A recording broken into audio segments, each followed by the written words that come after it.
Hi, my name is Kyle Campbell. Welcome to the SAG-AFTRA Foundation. We are thrilled to have Tim Matheson here. Let's get down to business. Thanks for coming out today. I really appreciate it. So since we have a SAG-AFTRA audience full of actors wondering what your career has been, wondering what you're going to do next, I wonder where you started. Where do you get your SAG card? We never know what we're doing next, I don't think, right? Got my SAG card in 1962, maybe. I had, I think, 4 lines in a TV show that Robert Young was doing right after Father Knows Best. It was a show called Window on Main Street, and I was like the 3rd kid through the door behind the guy with all the lines, and I got my SAG card. Getting the second job was harder than the first, though. So when did you know when you wanted to be an actor? I had always wanted to be an actor. I was one of those lucky people that early on, that's all I ever wanted to do. And I kind of, we did shtick in class in the 6th grade and 5th grade, and I did like getting up and performing. So it was always enjoyable. And going to the movies was always a great place for me to get away from, my parents were going through a divorce, and there was all sort of the trauma of childhood, so I would just go to the movies, and everything was always okay when I went to the movies. I think we can all relate to that. Yeah. Okay, so you started in Animal House and Fletch, 2 of the iconic movies of the 70s and 80s. Right. And later in the 90s, you started movies like Black Sheep opposite Chris Farley. Do you see yourself as more of a comedy performer? Well, I had never done comedy per se until Animal House. As a younger actor, I was in a lot of Westerns. I was in The Virginian, and then Bonanza, and then a series called The Quest with Kurt Russell. And then I was playing just all these rather more or less straight-ahead, boring parts. And I just got frustrated, and so I joined an improv group called the Groundlings. And so I learned improv, and I just was looking for a way to expand my skill set, and then I got an audition for Animal House, and it all worked out. But luck always has a great deal of a big part in all these things. So fortunately, I had a good audition, and was loose enough, and worked with Peter Riegert, who was an improv guy from War Babies, I think was another improv group. So and we sort of knew the ropes. Gotcha. Okay, so what do you think you've learned about acting after 4 decades in the business?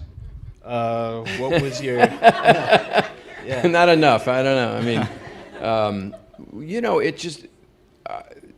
I think I've learned to trust myself more, and trust my directors more. I think I worked with Donald Sutherland, and I remember him telling me, I try to fall in love with my director, and basically it's a love affair between the actor and the director. And not that he didn't have his, Donald doesn't, he always has a very specific thing that he's doing, but you can't win with a director. They own, it's their movie, it's their show.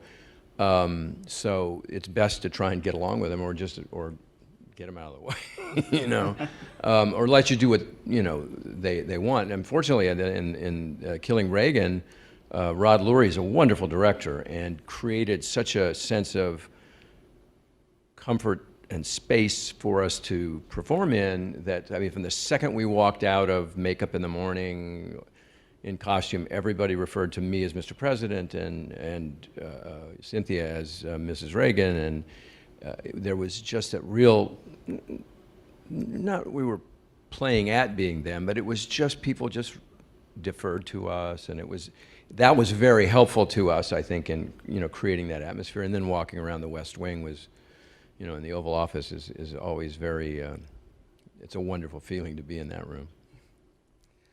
So on to Killing Reagan then, which you delved into a bit. How did you get involved in the project?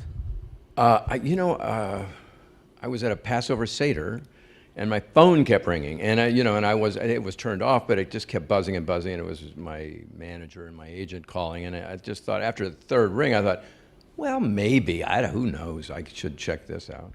And so I just did get an offer for it, and my main concern was that it wasn't propaganda or some political tract about Reagan, who I did not share politics with. I was not of the same sort of side of the fence with him. But when I realized that it wasn't, and that it wasn't, that it was a good script, and that Rod Lurie was doing it, I was very happy to be considered, and jumped right in. Well, since Ronald Reagan is such a well-known figure, did you have any trepidation about taking the role? I was very nervous because the trap of these things, I also direct, and I think one of the traps for us as actors is that we can become too concerned with the mechanics, the voice, the physicality, or those things. And I realized that if that's what I was thinking about while I was performing, then I'd be thinking about the wrong thing. So I focused on all those things. I was nervous about doing it because the audience certainly wants to see who they know as Reagan, or see enough of who they think that is as Reagan, and I wanted to provide that. But I took vocal coaching, and I had a dialect coach, and who's a wonderful coach, and worked very hard and studied his movements and all those things. But then I basically wanted to focus more on the heart than sort of the mythology or the physicality of the character. And so that was my challenge. I just wanted to get inside of what was the through line for him as a character. What was that piece that would give me a handle on him as a character. Sure. What was it like working with Cynthia Nixon? Oh, she was great. Cynthia's a very, very talented and skilled actress, and a lovely woman, and a very strong actor. So very Nancy Reagan, in that sense, but she's very gracious. But I'd never worn a wig, or haven't worn, I think many, many years ago I wore a wig on a show or two, but so I had to get a wig on every day, and that's an hour and a half, and so she had to get a wig on, so that's an hour and a half. So we sat next to each other for an hour and a half every morning, and it's like being naked in front of somebody. You just sit there and you just we talked about whatever. So I really got to know her well in makeup, and it's like theater. We shared a dressing room in a sense. So you really get to know a person that way, and I missed that. I think you have a common trailer that you all get made up in. Nowadays, people are always getting made up over here, and the stars over there, and everybody's separated. It's nice to be in a communal space where we all put on our makeup and put on our masks, and then go out and do it. So that was sort of part of our preparation. We just spent so much time together, dishing about Nancy and Ronnie, and dishing about, I read this, and she would read Kitty Kelly's book on Nancy, and and I was reading Reagan's diary, and so there were all these things that we just shared tremendous information. Gotcha. So you have already delved into the life of the Oval Office. You played the vice president on The West Wing. That's right. You received 2 Emmy nominations for it. Was playing the role of the president any different or similar than that experience? It's better to be president. It's better to sit behind the desk.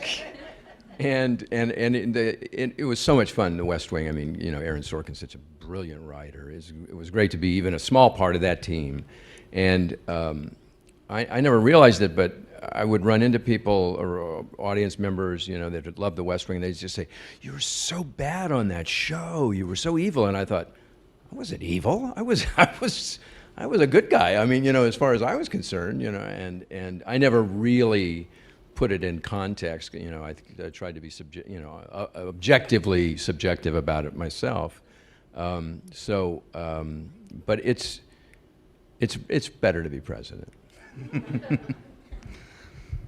Okay, so how much did you know about the events that were portrayed in Killing Reagan? Did any aspects of what happened surprise you? Some of the behind the scenes and everything? I, all I remember was where I was. I was in New York working on a film when President Reagan had been shot, and it was like, why would, I was kind of hurt. I was like, why would anyone shoot this dear old man? I mean, it was like, I didn't vote for him, but it was like, he was a sweet guy, It was like, okay, I mean, I just didn't get it. I thought that part of our history as Americans was sort of over from the 60s and early 70s. But what I did learn a lot about was obviously the mechanics of the surgery and the mechanics of all the events that took place after, and sort of put me into what kind of man he was. He did really want to walk into that hospital and didn't realize that he was injured as badly as he was. But the thing that I learned that was the most striking to me was that he kept telling jokes, and he was an inveterate jokester. He liked telling jokes, and it was his way of calming people down and making them feel comfortable. And he was like an Irish comic, I mean, in that regard, I think a little bit. That was one of the key things that I found out about him, and it helped me to play him in a funny way. But then also that afterwards, it was true that he said, I have to forgive this man, Hinckley, before I can go on with my life. And I was really impressed by that. I thought that takes a tremendous amount of self-knowledge and humility to feel that towards a guy who shot you and almost killed Jim Brady and shot 2 other men. And I mean, I thought that was really remarkable. And then it also directed him. He did seriously, from what I've read, feel that he had a higher purpose and that he was spared for a reason, and wanted to bring about nuclear disarmament. And how effective he was at that, I'm not sure, but I think that was his sense of purpose, that after he'd been shot, he wanted to accomplish that and devote his life to that. Sure. So you definitely touched on this a bit, but did your perspective of Reagan change after you played him? Yes, I think, not politically, but personally, I mean, I think we fall in love with whoever we play. I mean, I think we, as actors, we kind of have to, or it just because you're that person, or you find those things within yourself that embody that person, and I think that's what we do. And you find the humanity, to the extent that those characters have it, within your performance. So I think, yes, it's out of necessity you do. I mean, I have a tremendous fondness for him, and then I think, oh yeah, then he did that. Oh my God, oh right, he taxed Social Security. Oh geez, the first guy, yeah, right. And until then, we got our Social Security was like given to us. It was just we put it in, now we get it back. Now we pay taxes on it. Thank you, Ronnie. But it was like, I won't get political, but it's just there's a dividing line between how I feel about him as a man and as a politician, perhaps. Oops. Yeah, you stumped me there. Okay. Great answer. Okay, so do you have some advice for fellow actors navigating the business? Well, I think yes. I congratulate you, and I honor your courage and your determination, as that we and it doesn't. I find it doesn't seem to get easier. We continually have to go on auditions, and I think. Gosh, I was reading today. I think Ryan Reynolds was talking about auditioning for. I forget which film, but a film he didn't get, when he was still Ryan Reynolds, and he was up for some big sci-fi movie and didn't get it.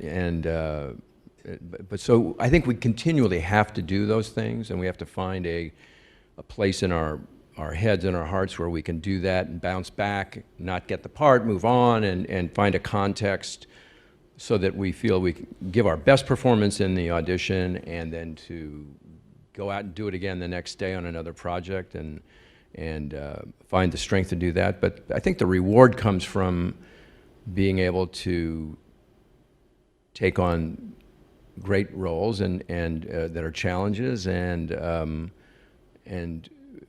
make smaller roles or less great roles into great roles, and because that's really, and find the humanity in all these things. I think that's what it's about. But I just think we just have to keep plugging away and reinventing ourselves, broadening our skill sets and our talents, so that we can do more, a variety of things. You know, I think that's really, you know, and what's helped me too is working as a director. I love actors. I love, you know, and it's like the thing that I want the most is to find actors that make my life easy. You know, they come prepared, they come to the set and deliver a performance and can adjust when they're asked to adjust. And nowadays, what makes me crazy is all you see auditions are on tape. I never meet the actors in the room when I'm directing, and it's like, well, I want to work with them. I just want to ask them, can they take direction? Can I suggest something and see if it affects their work, or if we're going to get the same performance again and again and again, or what's going to happen here? So I like to work with the actors, but things keep changing in the sort of modernization of it, the digitization of it. You know, I find that's disappointing for me, but you know, it is what it is. So my main thing is just the more preparation that we can have as actors when we come to the set, and the more flexible we are, the better result will be, and the more and the happier everybody will be. My main problem is when actors aren't prepared and cannot easily handle the material and move through it, you know, and so then it's a problem. So, but it's rare. I mean, actors are usually so professional, and among the most professional people on a set. So, because it's very difficult what we do, and we make it look very easy, and you know, we don't get any credit for it. So, as a director, have you taken any inspiration or advice from other directors you've worked with or aspire to know? I've always been I always have talked to other directors. I remember the first director that I asked was he was an episodic director. I forget his name at the moment, but it was an episodic director at Universal, and I said, so what? And he was really like a Boy Scout. He had his script in a holster, and he was these hiking shoes on, and hats, and glasses hanging, and he just pens everywhere, the pocket protector, and I said, what do you do? What are the rules? And he goes, there's 3 rules. He said, all right. He says, wear comfortable shoes, sit down every chance you get, fire somebody the first day. And I was like, what? And I guess you can't do that on a TV show, but I guess when he would do a feature, that's what he'd do. But, and there was one, I think Judd Apatow talked about it, that somebody recommended when he was directing his first movie. They said, I think it was Mike Nichols, told him, he said, once you get the take you want that's just perfect, do it again faster. Have the actors do it again faster. Generally, that's the take you'll use, you know, because you craft things, you mess with the actors so much that you slow things down so much that then at the last thing, just like, all right, forget everything I ever said, just do it the way you want to do it now. And usually that's the take we'll use. So that was the best advice I think I've ever heard. All right, great. Do we have any audience questions? Tim, you were great. Thank you very much. Was it really difficult, was it difficult for you to actually get the essence of Reagan without making it like a comedian imitating somebody? How did you get the technique so perfect? Well, that was my biggest concern, and because in the back of my head, because I'm of that generation, I'm like Reagan's age, so at the time, well, he'd be 100 now, but it's like, but my image was of Johnny Carson doing Reagan, and I said I don't want to look like that. So that was my biggest fear. But I just I would drill, and I would listen. Right until we shot a take, I'd have my headset on and I'd be listening to his voice. But once I started in a scene, I never thought about it. I just let it go, and I let the director, I let Rod worry about it. I said, I'll wander around, and the voice may come, it'll go. Just I'll do it again. I'd be happy to do it again. But you got to watch that. And he said, fine, great. So that's how we approached it. Thank you very much. Thank you. Thank you. So two parts Yeah. over here. So first part is what skills do you want to pick up going forward for you in terms of as an actor now moving forward? And the second part is what are you excited about and looking forward to working on in 2017? Thank you. I would, working on this role, to me, it reminded me of working on the classics in the sense that these are like our Americans' versions of the Shakespearean histories, which are sort of behind the curtain in the castle, the king, Henry IV, I and II, and Richard III, Richard II, and so I think the skills that I would like to refresh my skill set would be doing the classics. It's like when I was younger, I played Romeo and Petruchio in Taming of the Shrew, and I haven't been on stage in a while. And I think those are if I found for me, if I can do that, I can do anything, because it's a different set of language. It's a different language. It's a different pace. And you better know your lines, because if you go up, you really can't improvise too much. But so that's something I think I'd find. That is a challenge I look forward to embracing. Thank you so much for coming Thank in, you Tim. very much. I appreciate that. Thank you.